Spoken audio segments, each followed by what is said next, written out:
Yeah, thank you. Thank you, everyone. Thank you, Pastor, for giving me the opportunity to share. Yeah, just make it. Yeah, just I was just going through a illustration. So this particular scenario in one theological college in US. So this particular janitor, like basically he was just a person who takes care of the, maintenance of the, whole building. So, you would be standing near the ground and you would be reading the Bible and all these things. And one of the time, one student asked him, "What are you reading?" So he's saying that like Bible, and then he was a bit curious. He was asking like which portion. He said that the book of Revelation. The student was really, I mean, not able to understand because Revelation is a book nobody understands properly. So he was bit not very sure about it. He was saying, okay, what does it tell about? Because he was thinking that nobody understands what is that this person would understand who does who has never read properly and all those things. So the janitor said, we will win. So the whole book, if you look at the book of Revelation, it talks about see how the Jesus Christ, how he is going to, how he is going to be victorious at the end, and then how we are all going to win with him, how we are all going to be victorious along with Jesus Christ. So in today's pastors like declared the year of victory. So I'm going to discuss a little bit about how do we have the lifestyle of walking into victory. So the Bible says, throughout the Bible, if you look at it, God has designed us to be a person. God has designed it to be a person of walking in victory. Like everyone can walk into victory, provided if you follow certain, things like certain principles. So I'll just for today's portion, I'll take from the book of Joshua. I'll read through some portions. Joshua 5:13 and 14. Uh, I'll just read that. Now, when Joshua was by Jericho, he looked up, and behold, a man was standing opposite him with his drawn sword in his hand. And Joshua went to him and said to him, are you for us or for our adversaries? He said, no, rather I have come now as a captain of the army of the Lord. Again, I will read Joshua 6:2. The Lord said to Joshua, see, I have given Jericho into your hand with its kings and the mighty warriors. Uh, Joshua 6:20. So the people shouted the battle cry, and the priest blew the trumpets. When the people heard the sound of the trumpet, they raised a great shout, and the wall of Jericho fell down. So that the sons of Israel went up into the city, every man straight ahead, climbing over the rubble, and they overthrew the city. So when I read the portion, we will all like we have read this portion. We know that how God give victory to like people of Israel. Having the leader Joshua as a leader, and then like kind of strategy which they had. The strategy was like kind of considered to be a very in a sense foolish strategy, but then through that God has given that victory. So I just wanted to read that. What I really wanted to say is that over the time we can have certain godly lifestyle which we will ensure that we will walk in victory in every situation.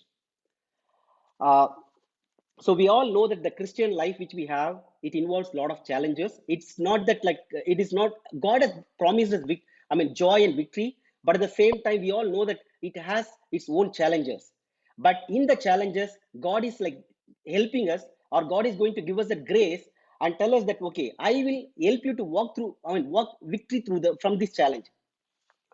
uh, yeah, so from my life, if I look at it, in the year 2016, it so happened that I came to a place that I've been pushed to resign from the job. uh, it was very difficult for me because like the next day I didn't know exactly what's happening in my life, because all I thought is I'm a believer, how can this ever happen to me? So how ever this can happen to me? So that was the question, because like that was like something which I don't have an answer for immediately. So the next day, I remember still reading, so many chapters of the Bible. I was reading at least 40 chapters. I wanted to read, I wanted to find hope somewhere. I wanted to read and read and read, fill myself. Uh, After I think 3, 4 days later, God spoke to me from the, from the book of Esther. God spoke that. Haman pushed Mordecai to advance into God's purposes. Mordecai did not know Haman is pushing him, like without realizing it, that he's pushing him to advance into the purpose which God has for him. We all know that like Mordecai takes over the place of Haman later on. So God spoke to me that like whatever has happened to you, it is going to advance into my purposes. So that has like settled me. That has given me that like courage to next at least 10, 11 months to sail through that like challenge which I went through. So finally, God has asked me to, get into a business. That's how I got into business. We are in a very early stage of the business, but I really wanted to thank God. There was a period of time where I did not know what is going to happen to me. What am I going to end into? This is not the only one challenge. I've been through, like everyone else. I've been through challenges myself at many a point of time. I remember in the year 2007 to 2009, I was wanting to get married. So I was looking for. I come from a Hindu background, so it was something like a person who is accepted Christ from a different background.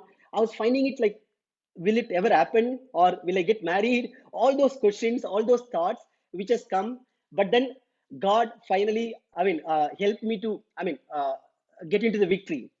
You all know that like Srilata is my wife, Dr. Srilata.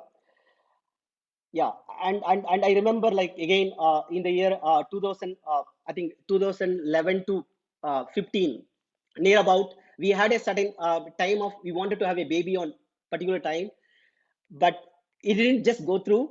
Sheila has a miscarriage and all those things. So then from then on, we just waited and waited. How God opened up, how Roshni came. So Roshni is our daughter. So now God has like blessed us. Like Sheila is again pregnant. All I'm trying to say is through this process, understood there are certain things we need to have to walk into the place of victory. So one of the things we also need to understand that like when I'm talking about the victory, I'm not talking about the victory over sin. That happens when you realize that your new identity in Christ. So when you know that you are a righteous person. So I'm talking about the regular challenges, life challenges which we have. So how we can get victory through the life challenges. Uh, one of the uh, one of the point which I can say is that the perseverance in prayer. Through my life, I understood this is the most, this is one of the important aspect which I understood when I was going through the challenge. You need to persevere in prayer. You can't just stop it. You can't just give up. So when you look at what we read from the book of Joshua, we all know that Joshua had an encounter from God, and he met the captain of the army of the Lord. We all know that like it's a manifestation of God Himself coming in the form of, captain of the army of God. He was coming and that like appearing to Joshua and then helping him. That I know that like till all along you have been leading, but this is the important place you are in.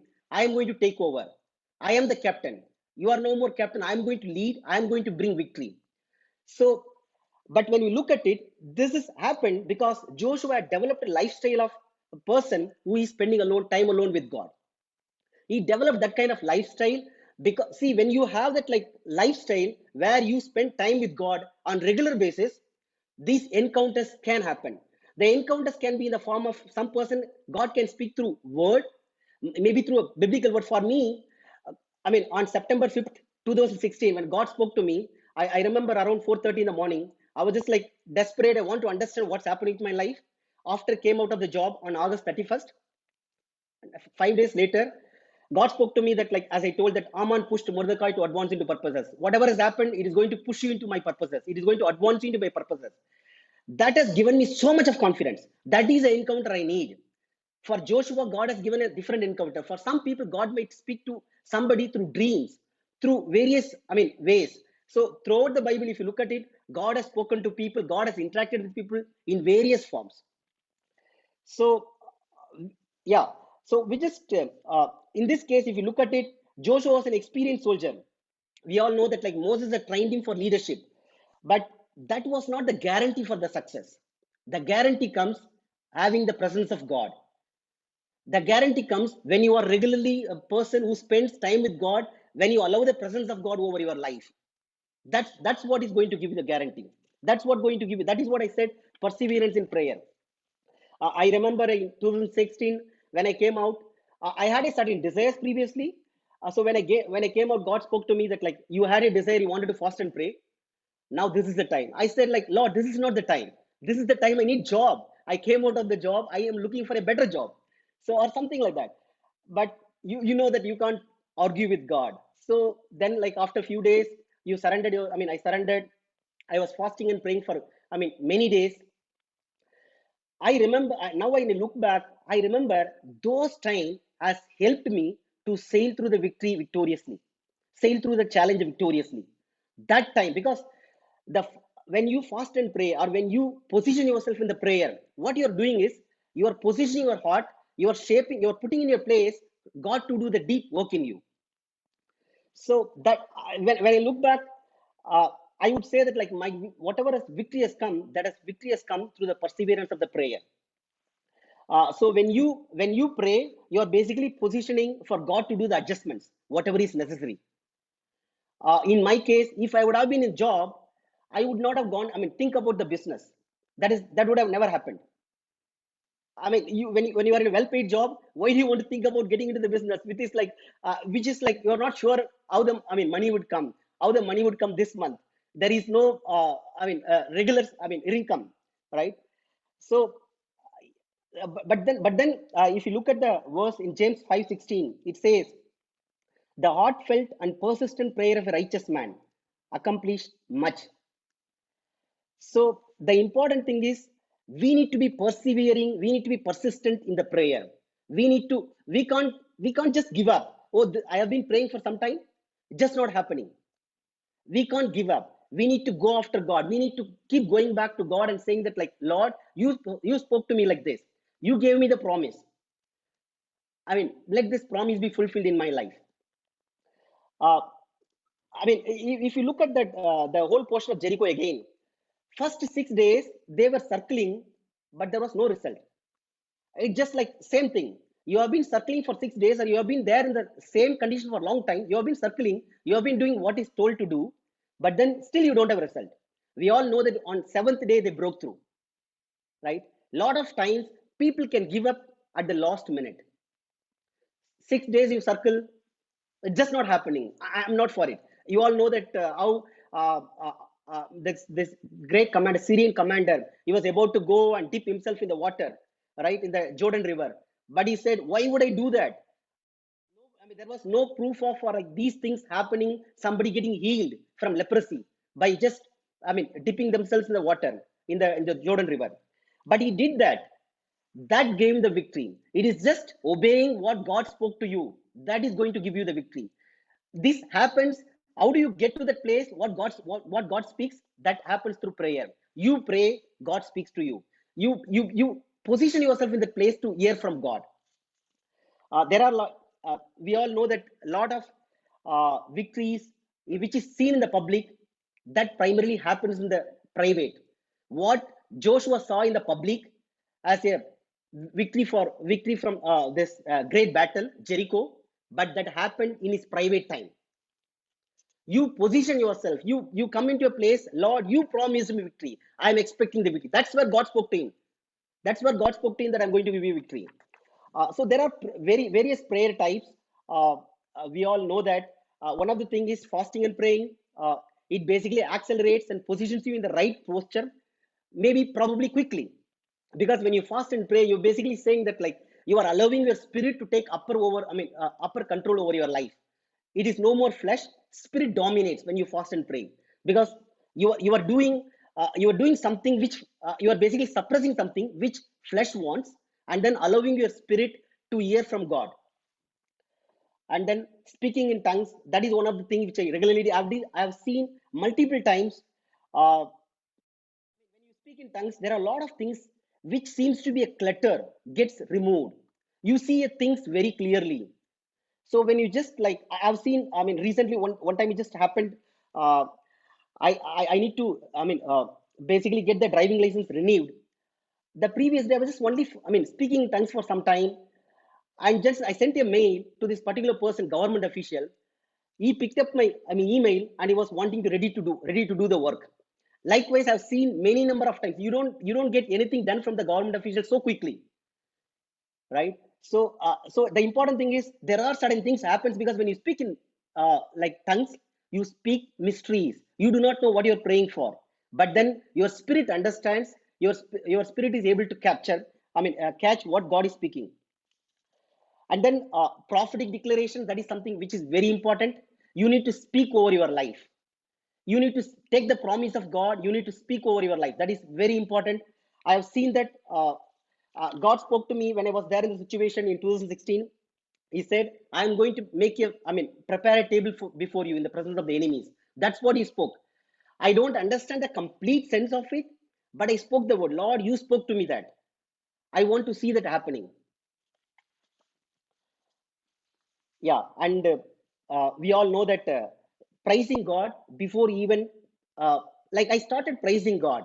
Like a lot of times, the key to open the tightly shut doors is praising God. When you see a door before you, maybe in a career, maybe in a health, or maybe in your family, or maybe in something or business, whatever you're doing, when you see a tightly shut doors, the key is, key to open the tightly shut door is praise God. You start praising God as if God is going to open the door. Lord, you are going to open the door. I see that. I see that like by faith. You just start praising God.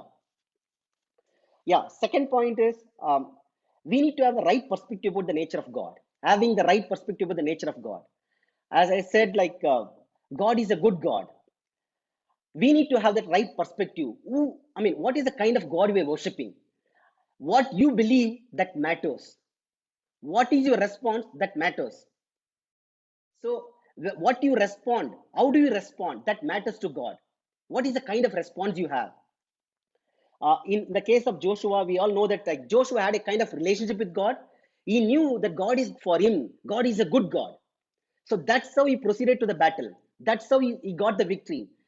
So Nahum 1:7, I'll just read that. The Lord is good, yes, strength and a stronghold in the day of trouble. He knows, he recognizes, cares for, and understands fully those who take refuge and trust in him. God is a good God. In another place, Psalm 34:8, oh, taste and see that the Lord is good. How blessed is the man who takes refuge in him. So these verses tells us God is good. Uh, if you look, if you look at so in my life, coming back in my life, I have just, I have just, internally told myself, God is good is a foundation that is going to be the cornerstone theology for me. I am going to keep that as a foundation. From there, I'm going to build my life. So when I came out, this is one thing I told myself. I just told myself, like, God is good, irrespective of what I'm going through. Right now, what I'm going through doesn't make sense to me, but I know God is good, is going to bring me out. So you keep God is good as a foundation. From there, you start building. You when you if you remove that, then you will develop bitterness. So a lot of times when you don't, when you then the question will come, why God is doing this, why God is doing that, why this is not happening in my life, why that is not happening in my life. This will happen when you start thinking God is not good. Because I was in a place one point of time, I had an attitude that I deserve more. And then I was in a place one point of time, God, so I the kind of result which I got, it was not that exactly, it was not the one which I was desiring for. For example, in the year 2007, I think I came to Gurgaon from Pune. I came and worked in a company, multinational company, but then I came in a contract job. I felt very bad because I already had experience. Why God would do that? I used to go and question God. Why God would do that? Why He has not given me the permanent job? Why He has not given me directly in the role of the, multinational company? Why He has to come in the contract role and all those things? I still remember. So God spoke to me one time. He said, "My experience cannot define God. Only His word, God's word, as the final authority to define who He is. My experience can be, mixed based on my responses to God, based on my responses. Maybe the challenge come to me, I responded bad, or I started questioning everything about God. Lord, you did this. You are you are not dealing with me properly. I did that. I told God, this is not right. But when I changed my response, when I started building the foundation that God is good, I am not going to question on God, things started changing. I started experiencing perfect blessings in my understanding. Whatever I consider to be perfect, I started experiencing it. What you respond matters to God. Thirdly, allow yourself to be discipled. It is important. We all need to get discipled by the leaders or like mentors. Allow yourself to be discipled. We all know that God called us to be disciple, not believer. When Jesus chose, he chose 12 disciples, not 12 believers. So it is important that we need to go under a leader and then ask him to speak into our life. Maybe we have a challenge, we can go and then ask him to cover, ask him to have a prayer covering, ask him to maybe you can discuss with him, like, this is the challenge I'm going through, can you speak into my life, can you just explain how I can come out of it, what is that I need to do, what do you think? Because the person who has walked in that area, he has certain thing to offer to you. Maybe may not be in the same area, but then as a leader, he has gone through certain challenges, he has something to offer to you, he can give you the wisdom. What is required from us, we need to humble.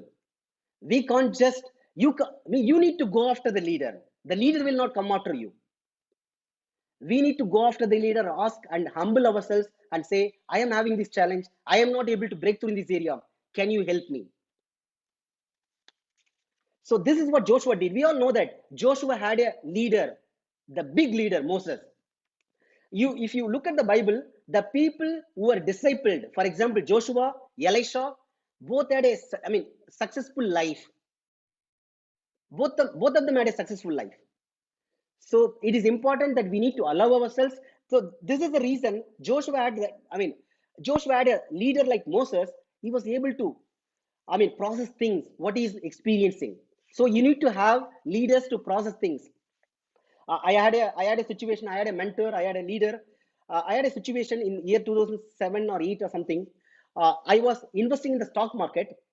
I put money and I was like learning actually. So I invested. I lost around 1.2 lakhs after over a period of time.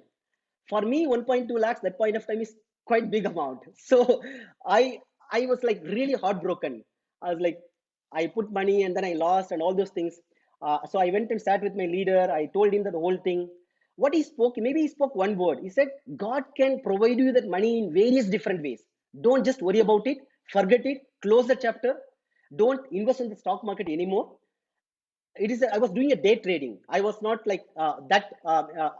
I don't know that like how to do the stock. How to like do stock. Trading and all. Yeah. So he told that. So I closed it.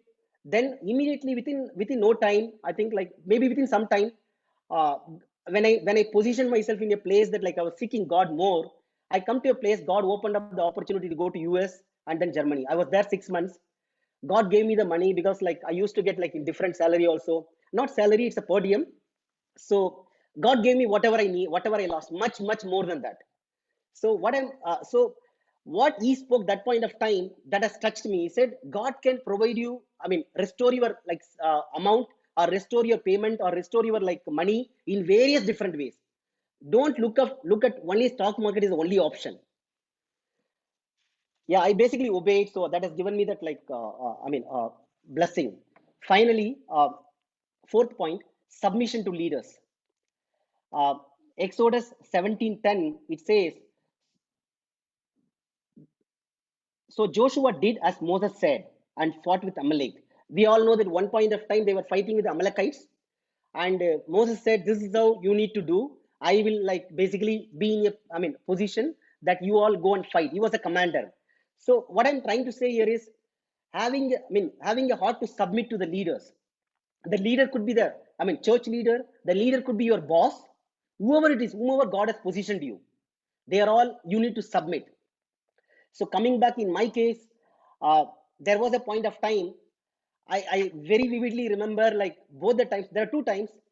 One of the time I had working in a very good project. So because of this particular project, I had access to the department head. I was not in a, I was in a senior engineer position, but I had access to the department head. Because I had access, I thought department head is the person who can move around things, who can promote me. I was already waiting for the promotion for some time. Things did not happen. He promised me that I will promote you, I will promote you. Things did not happen. I just forgot it. I just like said, no, I am not going to expect from him. This is wrong. Then I went back to the Lord, and then I started submitting to my immediate supervisor. Previously, when I was having access to the department head, I was avoiding submitting myself to the immediate supervisor. I said I had final access. Why would I submit to this person? So, but God has to teach me a lesson, brought me back, and then said submit. When I started submitting it, and God opened up, God gave me the increment, and very good increment, and then promotion, and then the yearly award as an employee. All this God did when I submitted it. In another time, there was again another one point of time that I had in a place where this particular person whom I was reporting to, my like boss, she was not, I felt she was not capable. Why would I report to her? I had all those like, see, I had all those like thoughts to work out. But then God told me that you are not reporting based on like based on her skill. You're reporting because of that position she is in, right? You need to honor that position. So there are laws in the kingdom. We can't bypass those laws, right? Uh, yeah. So the Bible says in James 7:4-7. So submit to the authority of God. Resist the devil, and he will flee from you. So it is important when you are waiting for, when you are going through the challenge, when you're waiting for something from God, it is important to be in a place constantly. It is to be in a place of submission to God's authorities, whoever it is. You might be a place, you might resist. You might feel like so many things, but then it is important that we need to submit. Uh, yeah. Finally, the Bible says that we enter into the promise by faith and patience. So it is important that like by following these things, like, so we can go back and look at it. What is that, like, how God wants you to persevere in prayer? What is that one thing we can do, like, to alter our prayer life? What is that you are not doing? Or you can just go back and look at it, and then maybe in another place, how can you make God is good as a foundational doctrine in your life? What is the change you need to do to make this as a foundational doctrine? Thirdly, are you willing to go and submit your leaders and then ask them to disciple you? Because God is looking for disciples, not believers, right? When you are a disciple, you have like, you have a spiritual muscle to go through the, basically face the challenge and then come out victorious. Finally, what is the area of submission you are struggling with?